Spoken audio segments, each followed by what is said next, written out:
Hello friends, I am Apruti. Welcome back to our channel plants space. नींबू के पौधे की कुछ कटिंग्स हमने ग्रो की थी, जिसमें से कुछ कटिंग्स तो सूख गई थी लेकिन कुछ बहुत अच्छी ग्रोथ कर गई हैं। और फरवरी आ गई है तो इनमें न्यू ग्रोथ भी स्टार्ट हो चुकी है।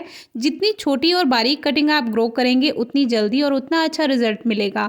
तो अभी हमने इसमें पॉटिंग मिक्स तैयार किया है, जिसमें आधी मिट्टी आधा खाद रखा हुआ है और इसका मिक्सचर अब हम बनाने वाले हैं उन कटिंग्स को शिफ्ट करने के लिए। तो ये कुछ पॉली बैग्स हैं जो नर्सरी से हम कुछ प्लांट्स लेकर आए थे। तो उन प्लांट्स को इन पॉली बैग्स में से ऐसे निकाला कि ये वेस्ट नहीं हुए और इसका हम रीयूज़ कर सकते हैं। तो आधा आधा इसमें हमने ये पॉटिंग मिक्स भर दिया है, क्योंकि बीच में एक लेयर हम खाद की भी बनाते हैं, उससे फ़ायदा होता है प्लांट्स को। तो ये पॉटिंग मिक्स भरने के बाद एक लेयर आप इसमें बीच में खाद की बना दें।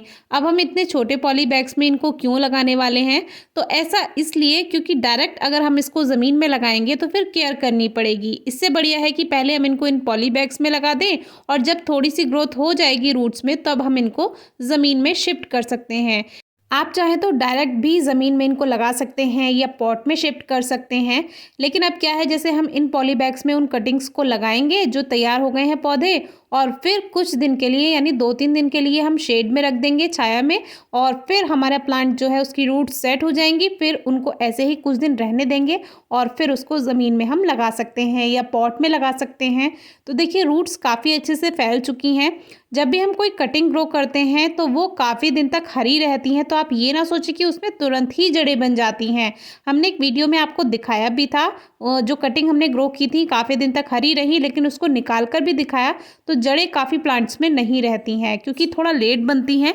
लेकिन कभी भी कोई कटिंग ग्रो कर रहे हैं उसको डिस्टर्ब ना करें।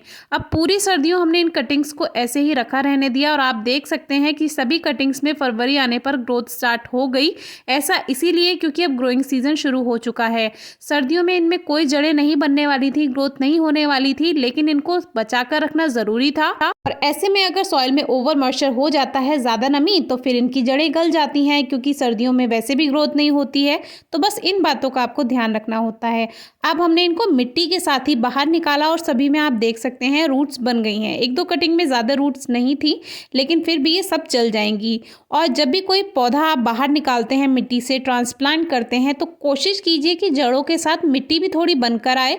और इसको हमने बताया हुआ है कि कैसे आपको केक का पीस जैसे कट करते हैं उस तरह से मिट्टी को कट कीजिए चारों तरफ से, किसी नाइफ की हेल्प से या किसी भी शार्प टूल की हेल्प से, जिससे जड़ों के साथ मिट्टी भी बंधकर आ जाए।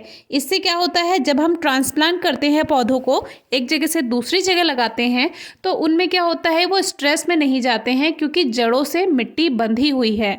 बहुत से लोग पौधों को इस तरह से मिट्टी से बाहर निकालते हैं कि उनकी जड़ों में से मिट्टी हट जाती है, तो प्लांट जब नई जगह जाता है तो फिर वो स्ट्रेस में चला जाता है और इसी वजह से पौधे मुरझाते हैं।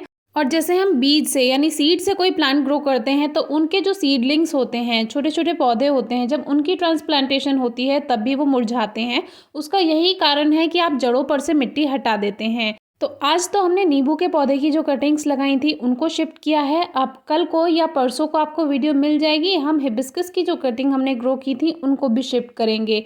तो इस तरह से ये बिल्कुल सही समय है, फरवरी मार्च का जो टाइम होता है, बल्कि मार्च में तो और टेम्परेचर थोड़ा हाई हो जाता है, बहुत ज़्यादा गर्मियों में भी सही नहीं है। ये वाला जो फरवरी का मौसम रहता है बिल्कुल सही रहता है। मान लीजिए प्लांट स्ट्रेस में जाएगा भी तो उसको थोड़ा टाइम मिल जाएगा न्यू ग्रोथ करने में। अब हमने इनमें हल्की हल्की वाटरिंग कर दी है और इसको छाया में रख देंगे और कुछ दिन बाद इसको धूप में रख देंगे और फिर जब ज़मीन में लगाएंगे तो आपसे शेयर ज़रूर करेंगे। Thank you.